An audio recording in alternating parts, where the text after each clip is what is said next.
여러분, 요즘 자동차 커뮤니티 검색 순위 1위가 뭔지 아세요? 테슬라 FSD 탈옥 툴입니다. 구글 트렌드 실시간 급상승 검색어에 올라온 그 이슈, 오늘 아이러브9에서 제대로 파헤쳐 드릴게요. 안녕하세요, 여러분. 아이러브9입니다. 오늘은 진짜 요즘 자동차 커뮤니티에서 가장 뜨겁게 달아오른 이슈를 들고 왔어요. 국토교통부가 갑자기 공식 참고 자료를 하나 냈는데 거기 적힌 내용이 심상치 않습니다. 테슬라 FSD 기능을 무단으로 활성화하는 행위는 불법입니다. 이 한 줄짜리 문장 하나가 테슬라 오너 커뮤니티 전체를 발칵 뒤집어 놓은 거예요. 그냥 불법이다, 주의해라 이 정도 경고가 아니에요. 2년 이하의 징역 또는 2천만 원 이하의 벌금이라고 아주 못을 딱 박아놨습니다. 징역이에요, 징역. 자동차 소프트웨어 얘기하는데 징역이 나와요. 그것도 최대 2년입니다. 이게 얼마나 강력한 경고인지 느껴지시죠? 그런데 여기서 진짜 흥미로운 포인트가 나옵니다. 국토부 참고자료 첫 줄을 읽어보면 이렇게 써 있어요. 국토교통부는 테슬라 코리아가 차량 소프트웨어의 취약점을 인지하고 자동차 사이버 보안 위협 상황을 신고하였다고 밝혔다. 테슬라 코리아가 직접 신고한 거예요. 국토부가 먼저 발견한 게 아닙니다. 테슬라 코리아가 이 탈옥 툴 이슈가 커지는 걸 포착하고 스스로 국토부 문을 두드린 겁니다. 자기 시스템에 구멍이 뚫렸다는 걸 자기가 먼저 알리러 달려간 거죠. 이거 겉으로 보면 진짜 아이러니하죠? 그런데 이게 왜 그런 선택을 했는지 알면 아이러니가 아니라 굉장히 영리한 전략이었다는 걸 알 수 있어요. 오늘 이 부분을 아주 낱낱이 분석해 드릴 겁니다. 단 그 전에 먼저 하나 짚고 넘어가야 할 게 있어요. 테슬라 코리아가 다른 문제에서도 이렇게 빠르게 대응한 적이 있었는가 하는 부분입니다. BMS A079 오류 문제가 그토록 오래 끌렸을 때도 FSD를 미리 구매했는데 수년째 돈만 받아놓고 환불도 기능 제공도 안 해줬던 문제에서도 소비자들이 피해를 호소하는 상황에서는 강 건너 불 보듯 관망해오던 테슬라 코리아가 본인들 수익 모델을 건드리는 탈옥 툴 하나가 등장하자 일주일도 안 되어 국토부로 달려갔다는 겁니다. 이 온도 차이 오늘 제대로 얘기해 드릴게요. 자, 그럼 시작합니다. 이 모든 사태의 시작점으로 가보겠습니다. 주인공은 폴란드 출신계 발자 미하우 가핀스키라는 사람이에요. 테슬라 커뮤니티 안에서는 이미 꽤 알려진 인물인데 왜냐하면 이 사람이 테슬라 안드로이드 프로젝트라는 걸 만든 사람이거든요. 자, 잠깐 배경 설명을 하나 드려야 해요. 테슬라 오너분들이 가장 많이 하시는 불만 중 하나가 뭔지 아세요? 디스플레이에서 애플 카플레이랑 안드로이드 오토를 지원하지 않는다는 거예요. 요즘 대부분의 차들이 다 지원하는 기능인데 테슬라는 자체 소프트웨어 생태계를 고집하면서 이걸 안 넣어놨거든요. 테슬라 오너들 사이에서 이건 수년째 묵은 불만 사항이었습니다. 그런데 미하우 가핀스키라는 이 개발자, 답답하면 내가 직접 만든다는 마인드로 움직인 거예요. 진짜로 직접 뚫어버린 겁니다. 방식이 재미있는데 라즈베리파이 같은 초소형 미니 컴퓨터를 차 안에 두고 거기서 자체 와이파이 신호를 쏩니다. 그 다음에 테슬라를 그 와이파이에 연결시키고 테슬라 화면에 기본으로 탑재된 웹브라우저를 켜요. 그러면 그 웹브라우저 창을 통해서 미니 컴퓨터에서 돌아가는 안드로이드 오토나 애플 카플레이 화면이 스트리밍으로 떠오르는 구조입니다. 쉽게 말해 테슬라 모니터를 일종의 원격 디스플레이처럼 활용하는 방식이에요. 처음에는 반응 속도가 좀 버벅거렸는데 이 미하우 가핀스키가 집요하게 업데이트를 반복해서 나중에는 터치도 부드럽게 잘 먹히고 심지어 넷플릭스 고화질 재생까지 잘 됐다는 후기가 올라오기도 했습니다.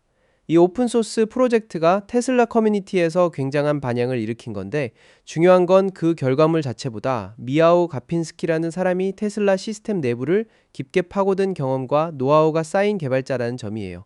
이 사람이 내부 구조를 누구보다 잘 아는 사람이 된 겁니다. 그런 사람이 지난 21일부터 X, 즉 트위터에 연달아 게시물을 올립니다. FSD가 정식으로 지원되지 않는 유럽에서도 FSD를 활성화할 수 있는 장치를 직접 만들었다는 거예요. 그것도 실제로 작동하는 영상까지 올렸습니다. 가격은 500유로, 우리 돈으로 약 87만 원 수준입니다. 이 소식이 퍼지자마자 전 세계 테슬라 커뮤니티가 그야말로 들썩였어요. 유럽, 일본, 그리고 우리나라 할 것 없이 이거 진짜냐? 실제로 작동하는 거냐? 어디서 구매하냐? 배송은 되냐? 이런 질문들이 커뮤니티마다 쏟아졌습니다. 우리나라 자동차 커뮤니티와 테슬라 동호회에서도 이게 수일째 핫이슈였어요. 자, 그러면 이 장치가 실제로 어떤 방식으로 작동하는 건지 뜯어봐야겠죠. 이 부분이 핵심이에요. 테슬라는 국가별로 FSD가 활성화되는 나라와 그렇지 않은 나라가 나뉘어 있습니다. 각 나라의 자율주행 관련 규제 수준에 맞춰 소프트웨어 레벨에서 기능이 잠겨있는 구조예요. 이걸 지오펜싱이라고 합니다. GPS 위치 데이터를 기반으로 현재 이 차가 어느 나라에 위치하는지를 시스템이 실시간으로 확인하고 그 나라에서 허용된 기능만 활성화해주는 방식이에요. 우리나라는 여기에 한 가지 특수한 조건이 더 붙습니다. 한미 FTA 특별 조항 때문에 미국산 테슬라만 FSD 활성화가 가능하고 중국산 테슬라는 별도로 잠겨있는 구조입니다. 자, 그러면 미하오 가핀스키가 만든 이 장치는 어떻게 이 지오펜싱을 우회하느냐? OBD 포트를 통해서 접근합니다. OBD 포트는 차량 내부 통신망에 직접 접근할 수 있는 진단 포트인데 원래는 정비사들이 차량 상태를 점검하거나 소프트웨어 업데이트를 할 때 쓰는 포트예요. 이 포트를 통해서 차량 내부의 CA인 통신, 즉 컨트롤러 에리아 네트워크에 접속한 다음 기능 활성화 조건이나 신호를 변환하는 방식으로 지역 제한을 풀어버리는 겁니다. 무서운 건 설치가 너무 간단하다는 거예요. 설치 시간이 5분 정도밖에 안 걸리고 꽂으면 바로 작동하는 플러그 앤 플레이 방식이라서 특별한 기술 없이도 누구나 가능하다고요.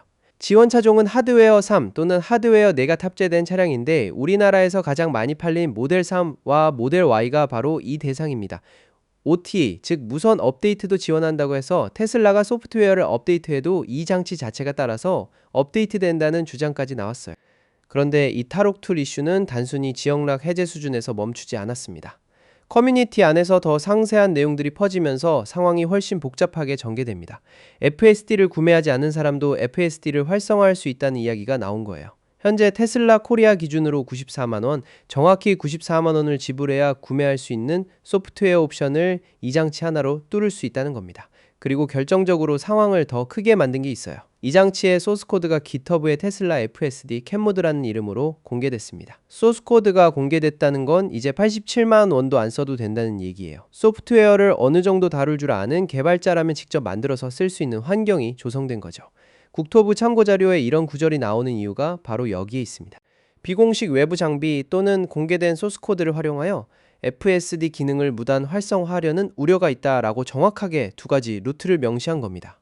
하드웨어를 샀거나 소스코드로 직접 만들거나 두 경우 모두 불법이라는 거예요. 자, 여기서 진짜 이야기가 시작됩니다. 테슬라 코리아가 자기 시스템의 구멍을 본인 발로 정부에 신고하러 간 이유가 뭐냐는 거잖아요. 겉으로 보면 자기 약점을 스스로 광고하러 간 것 같은데 실제로는 굉장히 치밀하고 전략적인 판단이었습니다. 크게 세 가지 이유가 있어요. 첫 번째, 사고 발생 시 책임 소재를 사전에 끊어놓는 것입니다. 이 탈옥 툴을 설치한 차가 사고를 냈다고 가정해봐요. 그 다음날 뉴스 헤드라인이 어떻게 나올 것 같으세요? 테슬라 자율주행 또 사고, 안전 결함 논란, 이런 식으로 나갈 겁니다. 테슬라라는 이름이 반드시 붙어서 나가게 됩니다. 그런데 테슬라 입장에서 이건 자기 책임이 아닌 거잖아요. 불법 외부 장치를 통해 허가받지 않은 기능을 활성화한 차주의 불법 개조가 직접적인 원인이니까요. 그렇다면 테슬라 코리아가 선제적으로 취할 수 있는 가장 강력한 방어 조치가 뭐냐? 사고 나기 전에 먼저 선을 그어두는 겁니다. 우리는 이 취약점이 발견되자마자 정부에 신고했다. 무단 개조는 명백한 불법이며 그 이후의 책임은 개조를 선택한 사람에게 있다. 이 구도를 미리 확정 지어 놓은 거예요. 나중에 어떤 소송이 걸려도 테슬라 코리아가 국토부에 자진 신고한 기록이 남아있는 한 그게 법정에서 결정적인 방어 증거가 됩니다. 두 번째, 사이버 보안 국제 규정에 따른 의무 이행입니다. 이 부분은 모르시는 분들이 많을 텐데 굉장히 중요한 배경이에요. 운에는 자동차 사이버 보안에 관한 국제 규정이 있습니다. 어너럼 55라는 규정인데 2021년에 발효됐고 우리나라도 이 기준을 국내법으로 수용해서 현재 적용하고 있어요. 이 규정의 7.4 1조항을 보면 자동차 제조사가 사이버 보안 취약점을 인지했을 경우 반드시 당국에 보고해야 한다는 의무가 명시되어 있습니다. 이건 그냥 권고 수준이 아닙니다. 이걸 알고도 보고를 안 하면 형식 승인 자체가 취소될 수 있는 중대한 위반 행위예요. 형식 승인이 취소된다는 건 차를 아예 팔 수 없게 된다는 말입니다. 미하오 가핀스키가 만든 이 탈옥 툴은 외부 장치를 통해 차량 내부 CA인 통신에 접근해서 소프트웨어를 임의로 변경하는 방식이니까 어너런 55 기준에서 보면 명백한 사이버 보안 취약점에 해당합니다.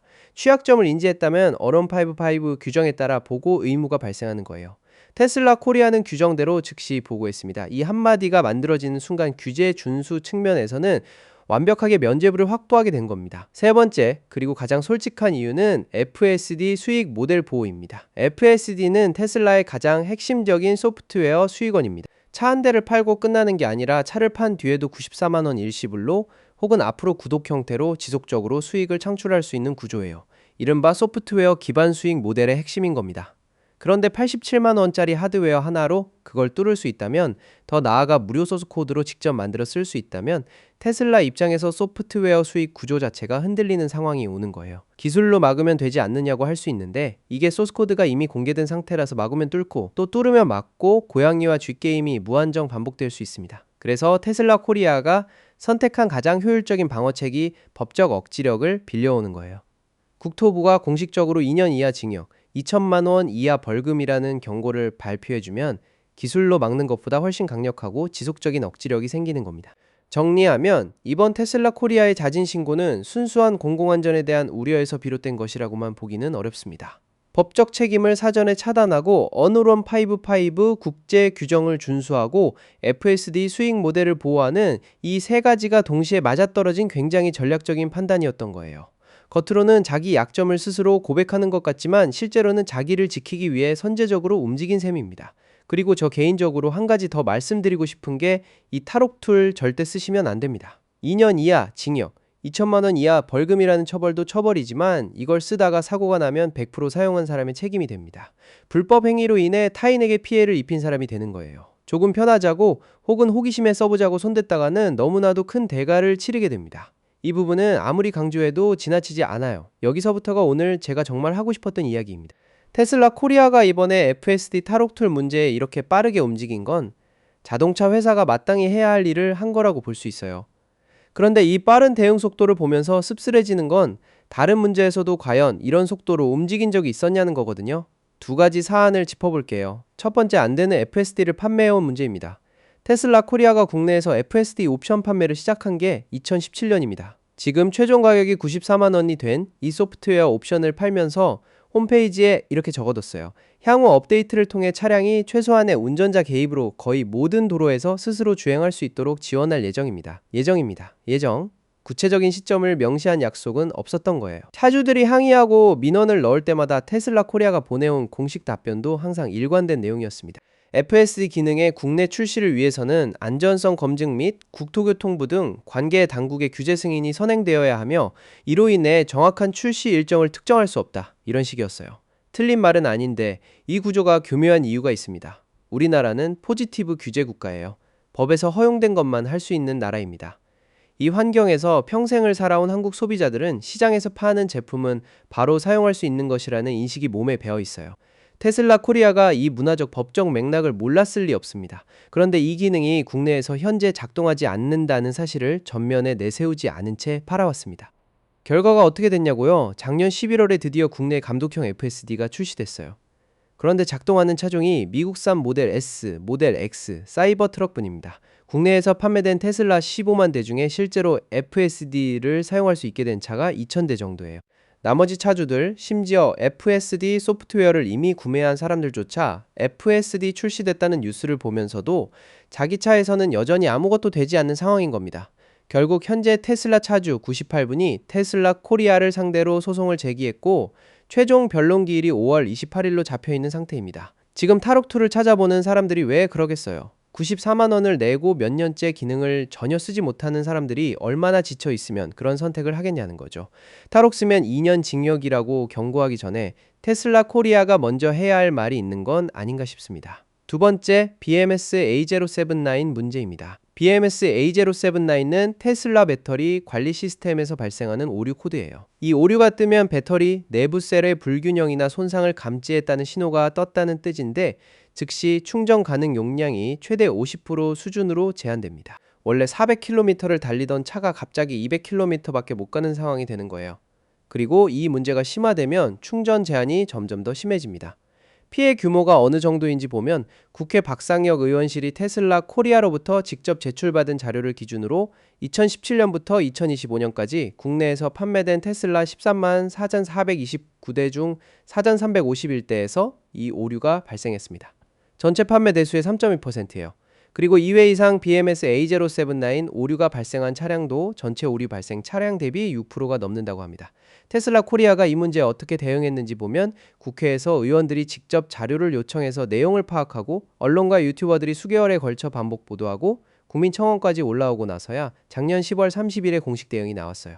내용은 기본 배터리 보증이 만료된 이후 추가 2년 또는 4만 킬로미터 동안 고전압 배터리 무상 지원을 해주겠다는 것으로 배터리 안심 케어 프로그램이라고 이름을 붙였습니다. 리콜은 거부했습니다. 그리고 이 조치로도 해결되지 않은 문제들이 여전히 남아있어요. 보증 기간 중에는 재생 배터리로 교체해주고 보증이 끝난 이후엔 신품 배터리로 바꿔야 한다는 문제, 그리고 국내에서 고전압 배터리를 다룰 수 있는 테슬라 서비스 센터가 성수, 동탄, 인천 세 곳뿐이라서 수개월씩 대기해야 하는 현실은 전혀 해결되지 않은 채로 지금도 이어지고 있습니다. 자, 지금 두 가지 사안을 나란히 놓아봐요. FSD 대금을 9년 가까이 지불하고도 기능을 전혀 사용하지 못한 차주들의 문제, BMS A07 나일로 4,300명이 넘는 차주가 직접적인 피해를 받은 문제, 이 두 가지 모두 언론 보도와 국민청원과 소송이라는 절차를 거쳐 소비자들이 끊임없이 목소리를 내고 나서야 반쪽짜리 조치가 겨우 나왔습니다. 반면에 FSD 탈옥 툴은 등장한 지 일주일 만에 테슬라 코리아가 직접 국토부에 신고하고 국토부가 즉각 공식 경고를 발표했어요. 물론 기업이 본인들 수익에 직접적인 위협이 되는 사안에 빠르게 반응하는 건 어찌 보면 당연한 행동이라고 할 수 있습니다. 그런데 소비자들 입장에서 이 온도 차이가 너무나 선명하게 보이는 거예요. 본인들 수익 모델을 건드리는 외부 장치가 등장하자마자 국토부에 달려가는 이 실행력이 수백만 원을 미리 지불하고도 수년째 약속받은 기능을 사용하지 못하는 고객들의 억울함 앞에서는 왜 이토록 철저한 해결책을 내놓지 못했습니까? 치명적인 배터리 오류로 수개월씩 수리를 기다려야 하는 소비자들의 불만 앞에서는 왜 이렇게 국토부에 먼저 달려가서 함께 해결책을 고민하지 않았습니까? 저희가 할 수 있는 건 이런 목소리를 내는 것뿐이지만 그래도 이거라도 해야 된다는 생각에 오늘 이 내용을 들고 왔습니다. 다시 한번 말씀드리지만 오늘 말씀드린 FSD 탈옥 툴 호기심에라도 절대 사용하시면 안 됩니다. 2년 이하 징역, 2천만 원 이하 벌금이라는 처벌은 둘째치고 이 장치를 설치한 상태에서 사고가 나면 모든 법적 책임이 사용자에게 돌아옵니다. 그리고 그 피해가 나 자신만이 아니라 도로 위 다른 사람들에게까지 갈 수 있다는 점 절대 잊지 마세요. 오늘 영상이 도움이 되셨다면 좋아요와 구독, 알림 설정까지 눌러주시고요. 여러분의 생각은 댓글로 자유롭게 남겨주세요. 테슬라 코리아 어떻게 보시나요? 진짜 다양한 의견 듣고 싶습니다. 아이러브9이었습니다. 감사합니다.